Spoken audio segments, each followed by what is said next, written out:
बात उत्तर प्रदेश की करेंगे, जहां पर नौकरी के सवाल पर राजनीति तेज है। कल योगी आदित्यनाथ ने अखिलेश पर नौकरी में बंदर बांट का आरोप लगाया। आज अखिलेश ने इसका जवाब दिया।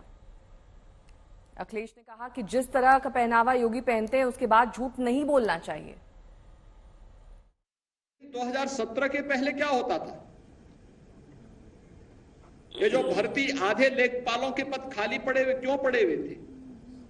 क्योंकि भर्ती नहीं होती थी। भर्ती की प्रक्रिया में तमाम होल थे।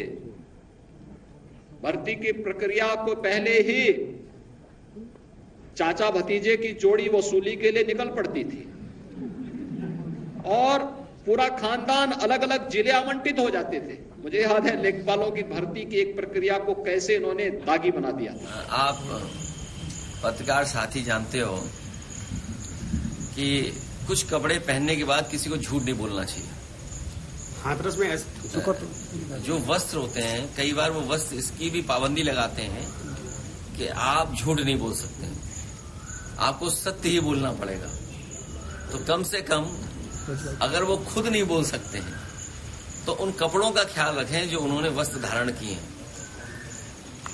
और ये अपना छिपाना चाहते हैं कि हाई कोर्ट ने कॉपियां बदल दी।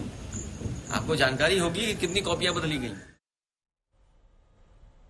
कुमार अभिषेक हमारे सहयोगी इस वक्त जुड़ चुके हैं और जानकारी के साथ। कुमार अभिषेक, अब यानी कुल मिलाकर ये स्थिति यूपी के लिहाज से दिख रही है कि यहाँ नियुक्ति को लेकर अब वार पलटवार शुरू हो चुका है। अगर योगी कुछ कह रहे हैं तो सीधे तौर पर अखिलेश यादव निशाने पर ले रहे हैं।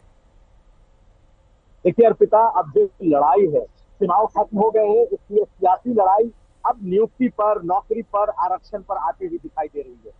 सबसे ज्यादा योगी आदित्यनाथ पर जो हमले हुए, इस बात के हमले हुए कि नौकरियां नहीं मिली, लेकिन मुख्यमंत्री ने इसी मुद्दे को एक तरीके से उठाने की कोशिश की।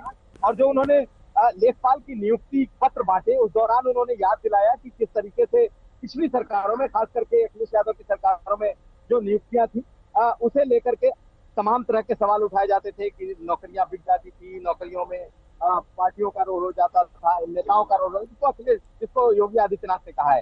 लेकिन अखिलेश यादव ने सीधे सीधे योगी आदित्यनाथ पर सवाल उठाया और कहा कि ये सब झूठ है, और सीधे उनके वस्त्र से, उनके पहनावे से, उनके कपड़े से, यानी कि वो संत हैं, योगी है, झूठ नहीं बोलना चाहिए, ये तमाम बातें गलत। तो दोनों ने अपने अपने तरीके से सवाल उठाए और उसका जवाब दिया।